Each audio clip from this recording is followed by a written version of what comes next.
more abnormal to go back to nature because of the conditioning that exists. And so how difficult have you found it to help people actually reconnect with that which we've forgotten when that's actually who we were, if that makes sense? I think it's almost impossible when you sit down with somebody in the construct of I'm going to prove to you that you're wrong.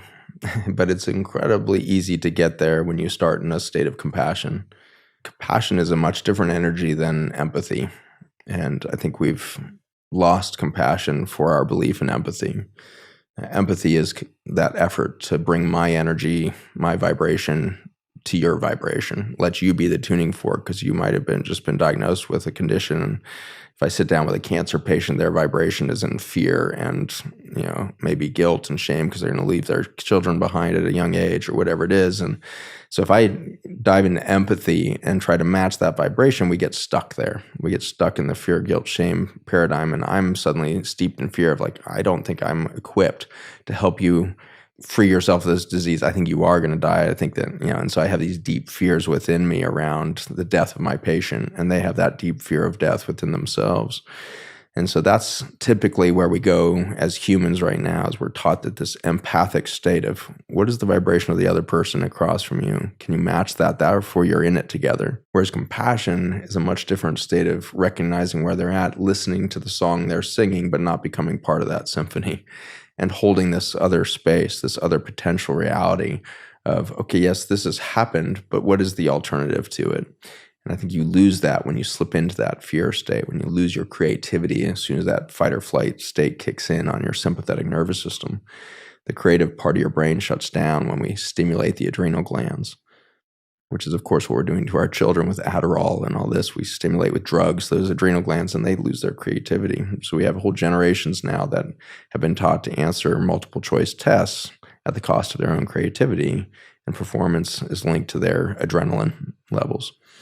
That is basically the same thing that's happening in every doctor's office in the world, is the physician is afraid that they're not going to prevent death in this patient, and the patient is afraid that they are dying.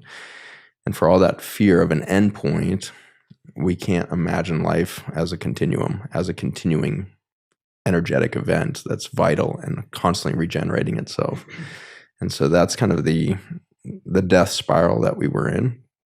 And finding our way out of that had to do with realizing that nature has never seen an endpoint, has never seen death of an individual or a species as an endpoint. It's always new potential energy. And the beauty on this planet has continued to get more rich, more diverse, and ultimately more intelligent with every single iteration. We call it the sixth extinction that we're in because there's been 5 others. And yet life booms on this planet in ways that we couldn't have imagined before that last extinction. 60 million years ago, the dinosaurs were walking around on topsoil levels that were 30 feet deep. We're lucky to find 3 inches of good topsoil on the earth right now. 30 feet deep topsoils, root systems of ferns and palms that allowed for those forms of vegetation to fuel those dinosaurs into these massive bodies because there was so much nutrition, so much energy available. And then the topsoil died. An asteroid hit, choked the topsoils out, and life on Earth disappeared for a moment. And then it came back, not with dinosaurs, but with birds, mammals, humans. Not with palms and ferns, but palms, ferns, and flowering trees, deciduous trees, flowering plants, wildflowers. And so this has been a journey of iteration on this planet of life more rich and more intelligent at every single turn. And this needs to be embraced as a society right now as we anticipate the death of many things. We need to get excited for what will come next. More richness, more beauty is going to happen, and that's programmed into the matrix of life. It will get better, it will get more diverse, and it will get more intelligent. And if we imagine the earth leaping from dinosaurs to birds and mammals and humans, where do we go from birds, mammals, and humans to what? What species has this earth already imagined and already coded for in the virome? The virome is a description of a library of genetic potential. It's all of the viruses of the planet. It's a database. And those viruses are new potential genes waiting to be expressed by whatever life happens next. Right now in my body, there's 10 to the 15 viruses coursing through my bloodstream. It's 10 billion viruses in my bloodstream right now. Not the same viruses repeated different viruses, 10 billion new genes checking in with every cell in my body to say, is this an opportunity? Is this an opportunity? Is this an opportunity? So as I let go of my own biology, if I let go of fear, guilt, and shame, is there a possibility for me to leap forward with my own biology, with the genes that are within me right now coursing through my bloodstream? Because I'm a microcosm of extinction and rebirth. And this is where medicine has really failed us, is it was a belief of scarcity rather than abundance, death rather than rebirth, fear of that everything was against us rather than perhaps everything is for us.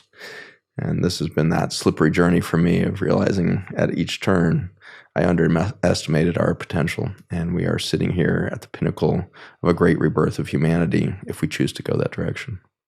I guess if anyone's feeling that way on a personal level, where they're living in that scarcity, they're living in that fear, they're living in that insecurity of, and just challenge of, I don't know what to do, I don't know where to start. There's so many things that I need to sort out with my health. There's, I'm worried about, I keep hearing about my nervous system and the microbiome, and it just feels like overwhelming because we've been so uneducated and untrained in our bodies, right? It's almost like we've been given these bodies since we've been born, but we're so uneducated about how to use them and what they need and what's good for them and what's bad for them. And so if someone's feeling in a state of overwhelm, where do you suggest they begin?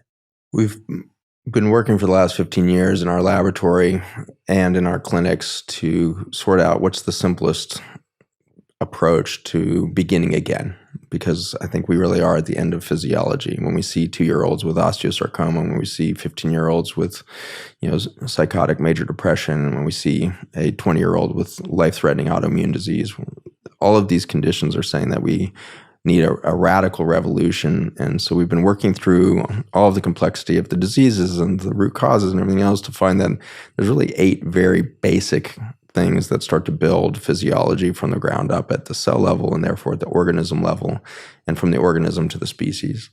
And those 8 things really revolve around some very basic lifestyle interventions, the first of which is coming out of fear.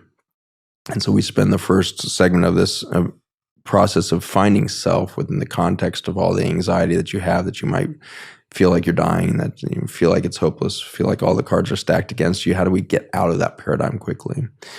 And that's an effort of really bringing the arrow inwards, because right now the medicine and the world at large are trying to point outside of you to say, there's your problem, there's your problem, there's your problem, there's your problem, there's your problem.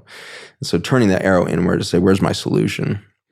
And you and I talked about this briefly before the podcast started, of like, how did you know your journey? How did you get from North London to Los Angeles and everything in between? And you answered very beautifully. You said, I just listened to my intuition, and I never tried to judge it for did it make sense or not. And that's basically what's happened at our clinic, is we had to go inward and ask, where does this health come from? Because I wasn't trained into health. I was trained into disease management. And so as myself and my colleagues started to put that arrow inward, we found, wow, this is really exciting. It's super simple in the end. It's not 1,000 diseases against humans. It's one health waiting to emerge. And so as you come out of the fear paradigm and that external definition of self and you become you, then your guide is your future self, your highest self, whatever is being expressed to make you alive today, with a self-identity, which is pretty bizarre. It's strange that you wake up every morning and you're Jay. It's strange that I haven't woken up and at some point thought, I'm Jay Shetty, because we're really the same thing. Like, we're same biology, same thing. I think I'm in Los Angeles. I could have bumped into the J wave very easily and been like, I'm Jay Shetty. And yet you keep being you, no matter how close in proximity others are around you, no matter how much food you share the same, beliefs you share the same, you keep being you. And the really trippy thing is I get to, in that ICU setting, see people let go of the body and die. Heart stops. Brain waves come to a standstill. They leave that body, and then they suddenly reanimate. We're doing chest compressions. We're shocking them, whatever's going on. Or sometimes they just spontaneously come back into that body. And they traveled after that body stopped, after that heartbeat stopped. They traveled around, sometimes in the room, sometimes great distances around the planets to visit loved ones, etc., sometimes off the planet into the cosmos.